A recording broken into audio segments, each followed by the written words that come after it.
If I dropped this glass plate, it would fall and break. But the thing is, the plate didn't move at all. Rather, the ground of the Earth did, because gravity isn't a force. It just appears that way from our perspective standing on Earth. But what about from the perspective of the falling plate? I mean, how come nobody ever asks how the plate feels inside? And the answer is someone did. A very unknown, unrenowned, unpopular scientist by the name of Albert Einstein. But before we look at that, I want you to forget everything you think you understand about gravity, because it's sort of an illusion and we really don't understand much. Okay, look at the perspective of the plate as it fell. It was just blissfully floating in space and everything else in the room accelerated into it, not the other way around. To help picture this, I need you to imagine you and your best friend George are kidnapped and put into a coma and flown high up into the sky. You are both then thrown out of the plane while still completely asleep, both in free fall towards the Earth. But there's one key difference. Your bestie is sealed in a steel box with no windows and a bunch of objects, while you are just skydiving in the open air. Then suddenly, you both wake up. And you frantically call George to ask him what's going on.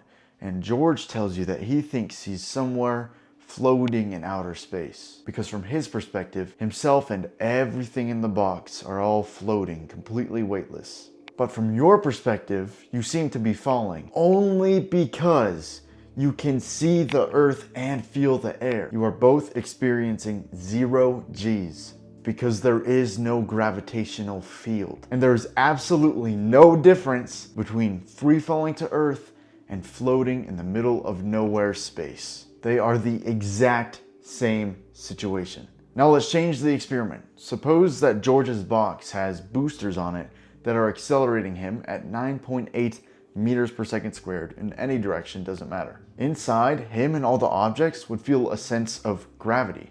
If he picked something up and let go, it would fall to the floor, just like it does on Earth, even though it's the bottom of the box accelerating into the object. And it would feel just like Earth because Earth is also accelerating at 9.8 meters per second squared in all directions. But if that's the case, then how come Earth isn't expanding? And it's actually because of the curvature of space-time. More so the time part, which I'll show you in a second. But first you need to see that Earth sits on a space-time fabric. And things with mass warp this fabric and curve it into itself. And if you were to try and travel in a straight line through this curved fabric, you would essentially start to follow the curve.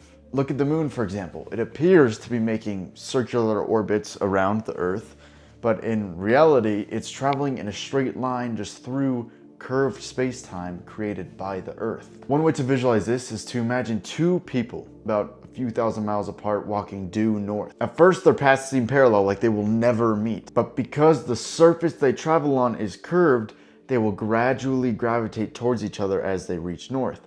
This is called geodesics. It's the same reason planes appear to be doing a curved path when you look at it on a two-dimensional screen. But if you were to look at it three-dimensionally, they're actually making a perfectly straight line. But what if you aren't moving through space? Then wouldn't you not follow the curved space-time and just stay where you are instead of falling to Earth? And the answer is no, because space isn't the only thing you're moving through.